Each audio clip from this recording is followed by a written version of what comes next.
It's completely fake news. We're not meeting to talk about the Epstein situation, and I think the reporter who reported it needs to get better sources. Look, the whole thing is a hoax.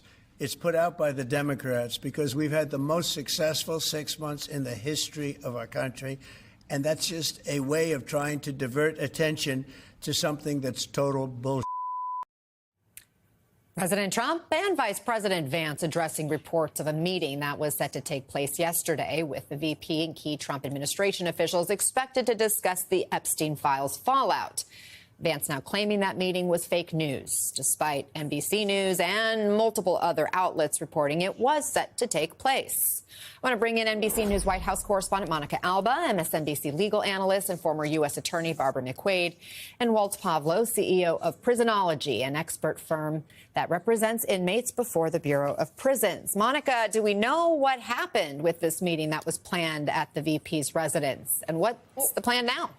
Well, 24 hours ago, Anna, we were told by 3 sources familiar with the meeting that there was going to be a gathering of some of these key people. Of course, you have Vice President Vance, who was going to be hosting it with White House Chief of Staff Susie Wiles, in addition to the Attorney General Pam Bondi and Deputy Attorney General Todd Blanche.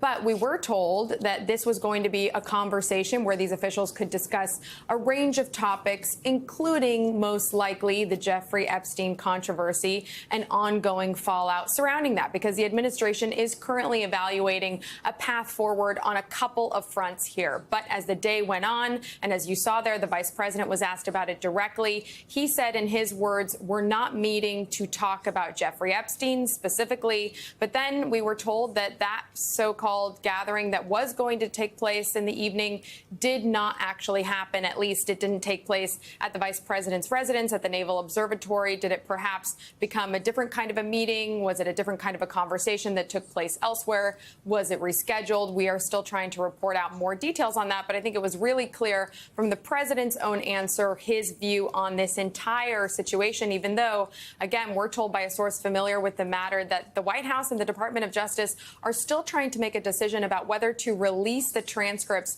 of those 2-day interview conversations between Todd Blanche. Remember, he was the president's personal attorney in the past, now the Deputy Attorney General, and Ghislaine Maxwell. And we were told that the administration is leaning toward transparency, but it's unclear whether they will do that. But if they make that decision, it could take place in the coming days, Anna. Okay, Monica, thank you. And we're also following these developments involving Epstein accomplice Ghislaine Maxwell. The federal prison camp where she was moved to had to up their security measures in response to her arrival. So, Walt, explain why her arrival might require changes to security. Yeah, well, thanks for having me. The main reason is that there's very little security to begin with at a federal prison camp, and you are transferring a very high-profile person who's been accused of a very serious, convicted of a very serious crime.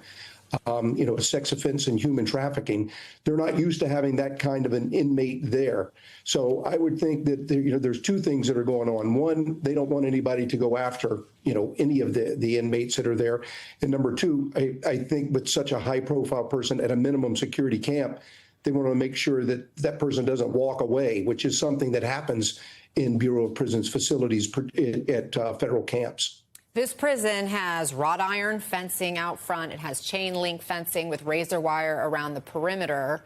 And while previously visitors could actually enter the grounds without rigorous security, now we're learning members of the Federal Bureau of Prisons Special Operations Response Team are checking IDs before letting people in. Walt, what do you make of these specific changes, and what else might you expect? Well, even though there are fences around these facilities, they're not like a perimeter fence of a prison that you would usually think. I mean, there was an article not too long ago that inmate had walked off of the Bryan facility, multiple inmates. So I mean, it's not an unusual occurrence. I mean, for this, but again, you're housing a higher security inmate at what is usually a minimum security facility.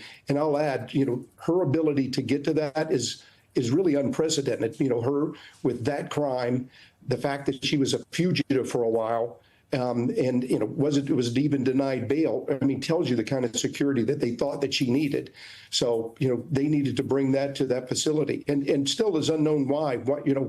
what big advantage did she see in making that move? But it was obviously done with a lot of knowledge from the top levels of the Trump administration. Here's something else that caught our attention, just about how strange this seems and unusual, as you've described it is. This place where she was transferred to has a program where inmates can train future service dogs. However, the CEO of the company that runs this program tells NBC News Maxwell will not be able to take part in it, saying, quote, "We do not allow anyone whose crime involves abuse towards minors or animals, including any crime of a sexual nature. That's a hard policy we have. Those are crimes against the vulnerable, and you're putting them with a puppy who is vulnerable." So, Walt, generally, if an inmate couldn't be trusted with a dog, would they belong in this camp? Well, according to Bureau of Prisons policies, she does not belong in that camp. I mean, I've never seen a public safety factor for a sexual offender ever waived, and I've seen, and never certainly to a degree of something like this. Now, whether they're eligible or not for a program, I would think that would be up to the Bureau of Prisons. But it's certainly, just because she's at a camp doesn't change her underlying conviction, nor the level of security that I believe the Bureau of Prisons had initially thought that she needed. We've heard former prison officials express outrage and shock. Barb, we're also hearing from some of Maxwell's victims and other Epstein survivors about this move, as well as her recent interview with Todd Blanche, the deputy AG, the former personal defense attorney of Trump. One of these victims writing in a recent court filing, quote, "Why rewind and go back to the convicted sex trafficker for questioning after these almost 4 years since she was convicted? What was there to ask? What are you conspiring? What is your next step? What is the end game?" Barb, what do you see as the end game? And what questions do you have about the way the DOJ is handling all of this? It really is highly unusual, Anna, and I'm glad to see the victims speaking out about this, because when you have a heinous case like this, that is where the focus of the Justice Department ought to be, not re-victimizing victims by dredging up potential benefits to the perpetrator of the crimes. There seems to me no legitimate law enforcement reason for Maxwell to be interviewed or for her to be transferred to a more comfortable prison setting at this stage. Some of the things I worry about are Todd Blanche, Donald Trump's former lawyer and the #2 executive at the Department of Justice, meeting with Maxwell. Now, there's been talk about releasing the transcript, but Maxwell knows what they want her to say. If she wants to get some benefit out from under this 20-year sentence, she knows what Donald Trump wants. He wants some sort of exoneration. That is not a legitimate law enforcement objective. It may be a political objective, but it's not a law enforcement objective. And to re-victimize these victims solely to obtain some sort of political victory for Donald Trump is really a miscarriage of justice, in my view. And meantime, Barb, the House Oversight Committee issued some subpoenas this week for the DOJ and several former high-profile officials, including former President Clinton, former Secretary of State Hillary Clinton, former FBI Director Robert Mueller, former AG William Barr. You can see others on there as well. But one person not on this list who did not receive a subpoena is Trump's former labor secretary, Alex Acosta, who had orchestrated Epstein's non-prosecution agreement in Florida in 2008. Why wouldn't he be on that list? Why wouldn't they subpoena Acosta, Barb? Yes, I mean, I think it shows that this is a very one-sided inquiry. If they were truly interested in getting to the bottom of things, no doubt Acosta would be part of that calculus. You know, Acosta oversaw the federal investigation in the Southern District of Florida, certainly had access to the file and understood why it was that he was choosing to defer prosecution to the state of Florida. You know, including Bill Clinton, including Hillary Clinton.